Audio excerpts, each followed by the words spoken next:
UP सरकार ने अब तक का सबसे बड़ा बजट विधानसभा में पेश कर दिया है।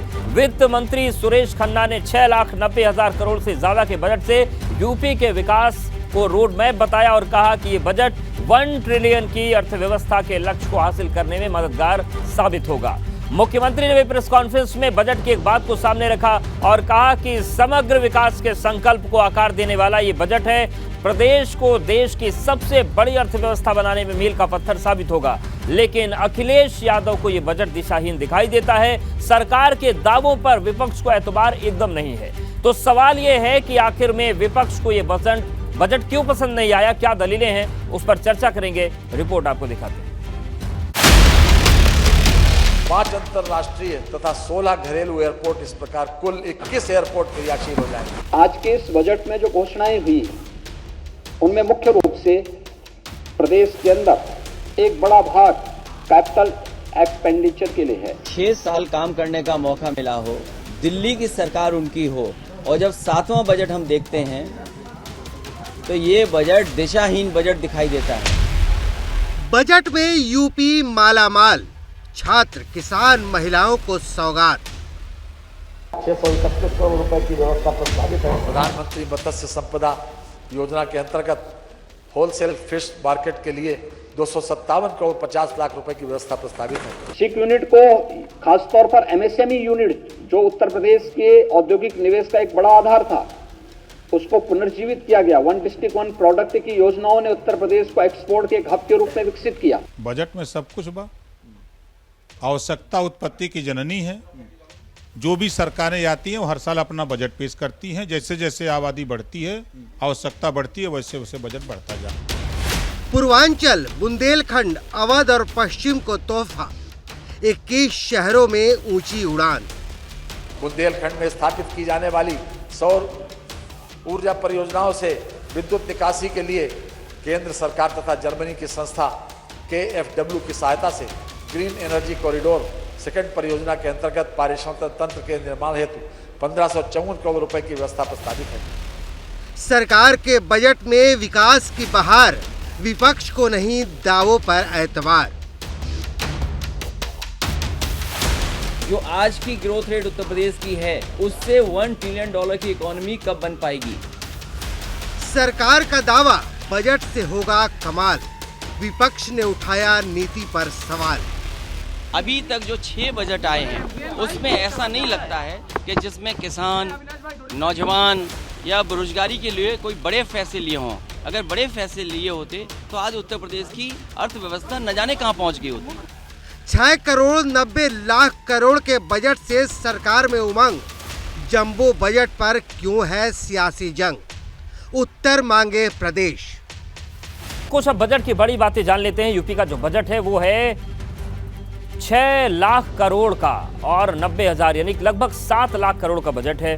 अब तक का सबसे बड़ा बजट 2022 से 75,000 करोड़ अधिक इसमें आवंटित किए गए हैं। 32,73,000 करोड़ रुपए की नई योजनाएं शुरू की जा रही हैं और जीएसटी से 1.5 लाख करोड़ रुपए राजस्व प्राप्ति का लक्ष्य है। आबकारी से 58,000 करोड़ रुपए राजस्व प्राप्ति का लक्ष्य है। स्टाम्प पंजीकरण से 34,560 करोड़ रुपए का राजस्व प्राप्ति का लक्ष्य है। वाहन कर से राजस्व संग्रह का लक्ष्य 12,672 करोड़ रुपए है। सुरक्षा, स्वास्थ्य और रोजगार से जुड़ी ज्यादा योजनाएं चलेंगी और हर जिले में एक मेडिकल कॉलेज खोलने का ऐलान किया गया है। बजट में मुख्यमंत्री ने कहा कि बजट $1 ट्रिलियन इकोनॉमी के लिए नींव साबित होगा। किस क्षेत्र के लिए कितनी सौगात है, चलिए हम वो भी आपको बता देते हैं। पूर्वांचल के लिए 550 करोड़ रुपए दिए गए हैं। एक्सप्रेसवे के पास 4 औद्योगिक क्लस्टर्स बनाए जाएंगे। बुंदेलखंड की बात करें तो विशेष योजना के लिए 600 करोड़ रुपए। एक्सप्रेसवे के पास 2 औद्योगिक क्लस्टर बनाए जाएंगे। 235 करोड़ की झांसी चित्रकूट लिंक एक्सप्रेसवे और डिफेंस कॉरिडोर के लिए 550 करोड़ रुपए हैं। महाकुंभ मेला 2025 के लिए 2500 करोड़ रुपए आवंटित किए गए हैं। 14 नए मेडिकल कॉलेज के लिए 2491 करोड़ रुपए। आवारा पशुओं से छुटकारा के लिए 750 करोड़ रुपए। छात्रों को टैबलेट, स्मार्टफोन 3600 करोड़ रुपए। लॉ एंड ऑर्डर जो सबसे बड़ा मसला है उत्तर प्रदेश में, उसके लिए 1531 थानों में साइबर हेल्पलाइन सेल्फ डेस्क बनेगी। पुलिस कर्मियों के घर के लिए 1000 करोड़ रुपए आवंटित किए गए हैं।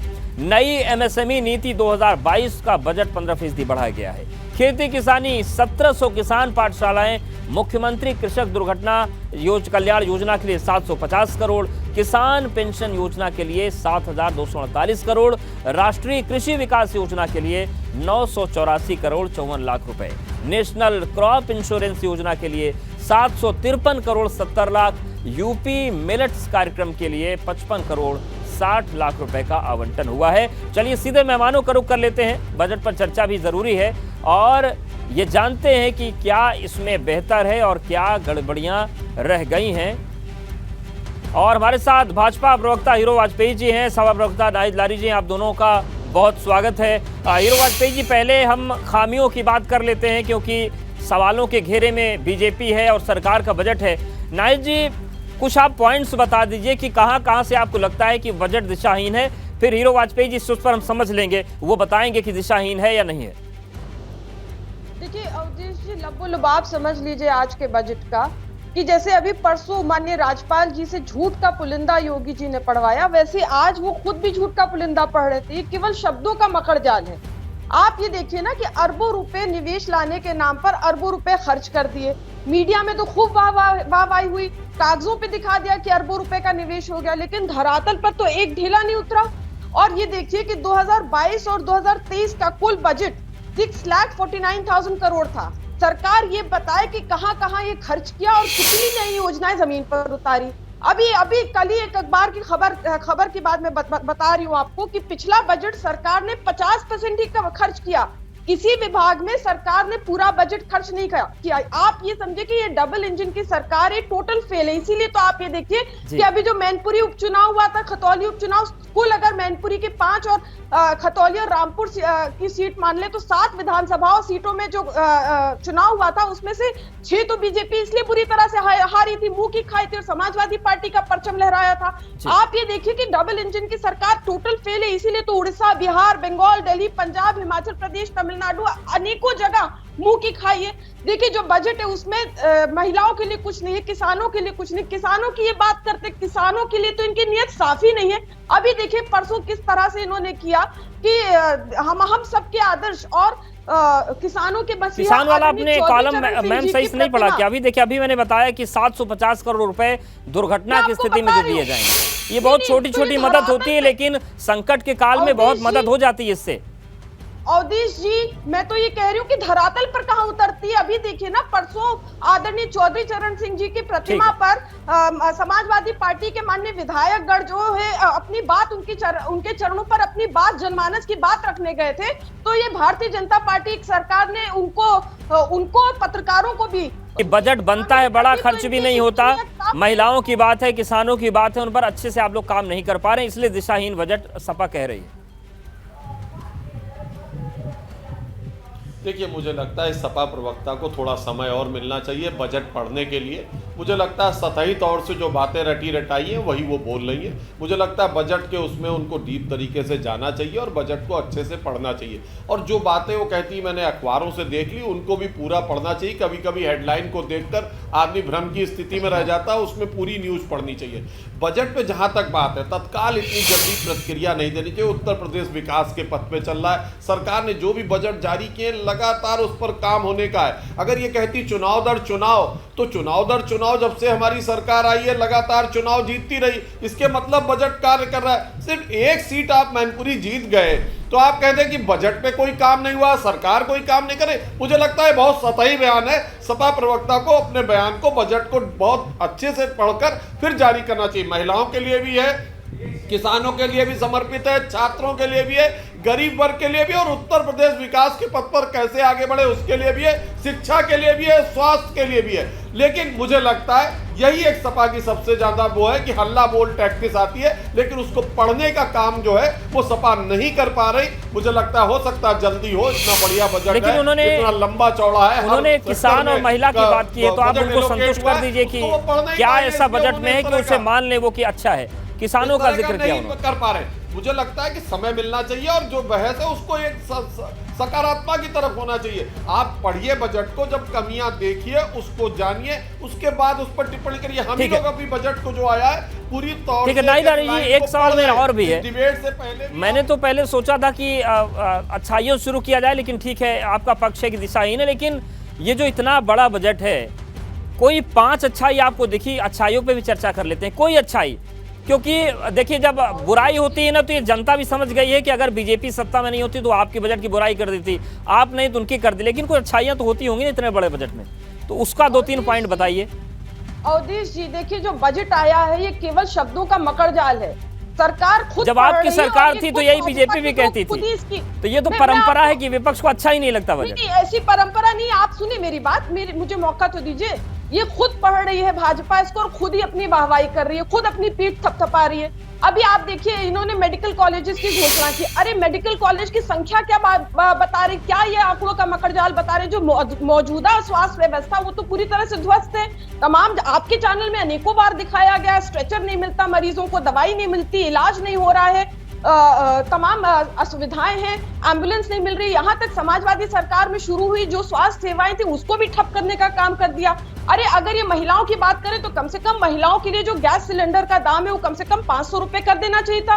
दूध का दाम तक बढ़ा दिया इन्होंने, अरे ताकि गरीब के बच्चे जो दूध तक ना पी पाए। इनको इतनी नफरत है गरीबों से। महिलाओं के लिए कुछ भी नहीं किया। महिला उत्पीड़न चरम पर है। किस प्रकार से कानपुर में माँ बेटी को सरकार, प्रशासन और बुलडोजर ने जिंदा जला दिया, ये हम सब ने देखा। और अभी आप बात करें भ्रष्टाचार की, भ्रष्टाचार भी चरम पर है। एक्सप्रेस वे में भ्रष्टाचार, सड़कों पर भ्रष्टाचार। अरे हाथ से खोद कर आप सड़क निकाली जा रही है। एक्सप्रेस वे ये किसके नकल में बना रहे हैं? माननीय अखिलेश यादव जी की नकल में बना रहे।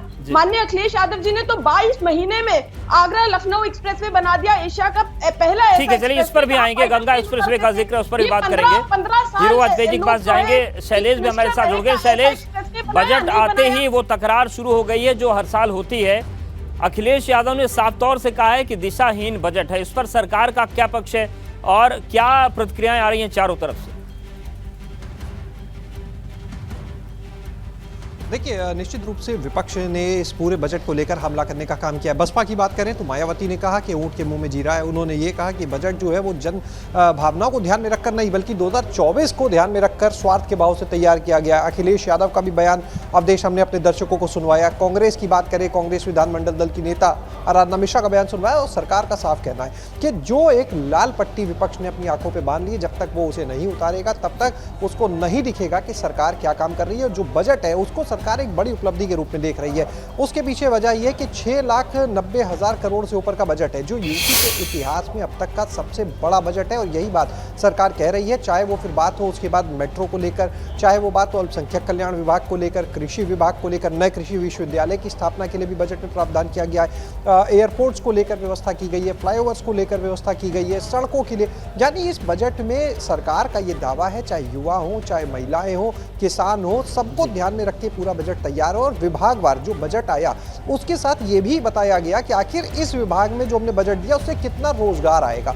यानी अगर हम कृषि विश्वविद्यालय की स्थापना करते हैं उससे कितना रोजगार आएगा, अगर हम कहीं पर फ्लाईओवर का काम तमाम चीजें शैलेश, लेकिन नाहिद जी ने सवाल उठाया कि ठीक है काम आप कर रहे हैं लेकिन काम की रफ्तार क्या? वाजपेयी जो बात नाहिद जी कह रही थी कि ठीक है आपने बजट बड़ा दे दिया लेकिन कामों की रफ्तार, कामों की जो मियाद है उसको लेकर वो प्रश्न खड़े कर रही हैं कि पिछली व्यवस्था ही सुधर नहीं पाई, अगली आप बनाने की बात कर रहे हैं। देखिए, मुझे लगता है नाहिद जी जो कहती हैं कि एक्सप्रेस वे तेजी से बना, इतना बड़ा बना, सरकार ने इतने काम किए, जिन कामों को गिनाती है अखिलेश की उपलब्धि के रूप में, उसी कामों के आधार पर जनता ने नकार दिया। भ्रष्टाचार की स्पीड भी उसी तरह से बढ़ी हुई थी, तभी तो जनता ने नकार दिया। जनता ही जनार्दन किन लोगों के लिए ये काम किए, जिन लोगों के लिए ये काम किए उन लोगों के लिए ही काम किए होंगे। आम जनता ने अखिलेश जी के सारे ये जो स्पीडी वर्क नाहिद जी गिना रही हैं इसको सिरे से नकार दिया। तो मुझे लगता है और एक बार नहीं नकारा। आप 12 में आए थे, आदरणीय मुलायम सिंह जी ने आपको सत्ता सौंपी थी, 14, 17, 19, 22। एक बार जनता आप कह सकते हैं छलावे में फंस गई, 2 बार कहते 3 बार, हर बार जनता को आप दोषी ठहरा देंगे हार के कारण के। जो बजट हमारा आया है उस बजट के आधार पर लगातार विकास के पथ पर अग्रसर है। सबसे बड़ा बजट, और ये अपने काल की तुलना करने बजट कितने लाख करोड़ का था और भारतीय जनता पार्टी के काल में कर ले, अपने काल के घोटाले भ्रष्टाचार देख ले, भारतीय जनता पार्टी में देख ले। मुझे लगता है नाहिद जी को एक पक्षी होके, ये उत्तर प्रदेश के समग्र विकास का बजट है, इसे सिर्फ अपनी लोकप्रियता के नाते विरोध के कारण विरोध नहीं करना चाहिए। आप एक सशक्त विपक्ष बनिए, अच्छे कामों को स्वीकार करिए और खराब जहां पर हो, जहां कम हो रहा हो, वहां पर हमारा ध्यान आकर्षित करिए, ना कि सिरे से ही विरोध करिए और अच्छे कामों को भी खारिज कर दिए। उत्तर प्रदेश उत्तम प्रदेश बन गया है, गुंडागर्दी जो इनके कार्यकाल में थी खत्म हो गई है, उसको भी आप नकार दीजिए। मुझे लगता है ये सही नहीं है। अवधेश जी, आप बार बार हीरो जी से जो है बजट के बारे में बोलते रहे, लेकिन पूछते रहे, लेकिन इन्होंने बजट पर तो कुछ प्रकाश डाला ही नहीं। ये स्वयं बजट वही मैम आपने भी किया, आपने कानपुर की बात आपने की और की बजट पे ऑलरेडी प्रकाश डाला जा चुका है। आपके बगल में चल रहा है टीवी स्क्रीन पे, आप देख सकती है बजट के लिए क्या एलोकेशन है। बीच में ये तो केवल ये बजट पढ़ लगातार आप बजट पे एलोकेशन देख रही है, मैं उसी चीज को पढ़ के आपको सुनाऊं, ये ठीक नहीं है। आप देखिए बजट में कमी का आप बताइए ना, बजट हमने जारी किया, आप कमियां गिनाइए ना, आप कमियां गिनाइए। आपने बजट पढ़ा नहीं, आप कहती हैं बजट पढ़ के सुनाएं। डिबेट में मैं आपको बजट पढ़ के नहीं सुनाऊंगा। बिल्कुल ठीक है नाहिद जी, आप अपनी बात कर लीजिए। देखिए बार बार जो बात हो रही है भारी भरकम बजट की, ठीक है बजट भारी भरकम ही होता है। अभी इससे पहले वाला भी भारी भरकम बजट था, उसका 50% भी किसी विभाग में नहीं खर्चा हुआ, ये तो सबको मालूम है, अखबार की न्यूज भी है। अच्छा दूसरा मैं तो ये कहती हूँ जो अब बजट आया है, कम से कम 3 माह में 25% उसका खर्चा करके दिखा दे सरकार, तब हम माने। देखिए बार बार ये इन्वेस्टर्स की बात कर रहे हैं, निवेश की बात कर रहे हैं। अरे जो इन्वेस्टर्स आ रहे उत्तर प्रदेश में इन्वेस्टर मीट पे, G20 समिट में, जिस पे भी आ रहे हैं, तो यही सेम इन्वेस्टर्स जो है मध्य प्रदेश भी जाते हैं, उड़ीसा भी जाते हैं। ठीक है, ये भी सवाल बजट जंबो है, लेकिन सियासी जंग भी शुरू हो गई है। हीरो वाजपेयी जी, जो बात नाहिद जी कह रही है कि आप बजट कितना भी बड़ा बना दीजिए, लेकिन अगर वो आधा भी खर्च ना हो तो फिर उस बजट का क्या फायदा है? मुझे लगता है कि नाहिद जी की जो सूचना है बहुत सतही है। ऐसा नहीं है कि बजट आधा खर्च नहीं हुआ। मुझे लगता है नाहिद जी जिस समाचार पत्र का विवरण बार बार कहती हैं, देखिए कई बार जो चीज छपी है या व्हाट्सएप इंडस्ट्री कह रही है उसको व्हाट्सएप, तो आप मुकदमा कायम करिए। अभी डिबेट के बाद आप जाइएगा हजरतगंज थाने, दैनिक जागरण में अखबार आई थी, आप जाकर मुकदमा कायम करिएगा, तब हम समझेंगे कि आप सही कह रहे हैं और हम गलत कह रहे हैं, अखबार ने गलत कहा। आप चैनल पर कह रहे हैं कि अखबार की न्यूज़ नहीं जी, अगर आप कुछ अपशब्दों का प्रयोग करेंगी तो मैं मुकदमा अवश्य करूंगा। अगर आप अपशब्दों का प्रयोग नहीं करेंगी तो मैं मुकदमा नहीं करूंगा। अगर समाचारों पर इसी तरह आपका मीडिया के खिलाफ जो हल्ला बोल है ये ठीक नहीं है। आपके ही नेता ने, मनोज पांडे ने कहा कि मीडिया ट्रायल नहीं होना चाहिए, मीडिया को स्वतंत्रता नहीं होना चाहिए। कब तक आप मीडिया पे हल्ला बोल करेंगी? आप हमें क्यों उत्तेजित कर रहे हैं कि मैं दैनिक जागरण के खिलाफ मुकदमा लिखा दूं? अगर आप अपशब्द बोलेंगी तो मुकदमा लिखाएंगे, लेकिन आप मीडिया पे क्यों इतनी हमलावर हैं?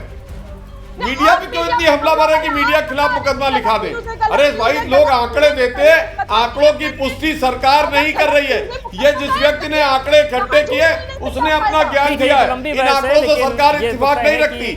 चुनावी साल है 2024 के लिए, तो ये बवाल होना तय है। आप सभी को बहुत धन्यवाद हमारे साथ जुड़ने के लिए। शैलेश साहब का भी शुक्रिया, आपके पास आ नहीं पाए ज्यादा, लेकिन जानकारी देने के लिए शुक्रिया। तो ये पूरी तस्वीर है।